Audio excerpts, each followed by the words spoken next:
Lubos ang pasalamat ng Council for the Welfare of Children kay Pangulong Ferdinand R. Marcos Jr. dahil sa patuloy na suporta sa mga programa nito.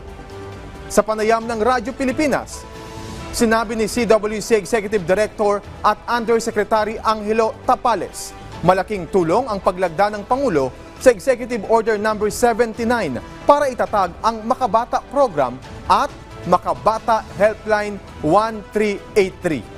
Aktibo niya ang administrasyon ni Pangulong Marcos sa mga proyekto na magsusulong ng karapatan at proteksyon ng mga kabataan.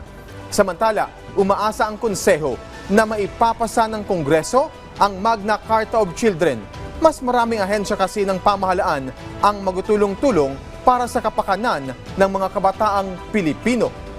Nagpapasalamat po kami sa ating Pangulo na tuloy ang suporta sa Council for the Welfare of Children. In fact, noong December 6, 2024, nilagdaan ng ating Pangulo yung EO Executive Order No. 79 which institutionalizes the Makabata Program and the Makabata Helpline 1383 as the main helpline of the government for all children's concerns.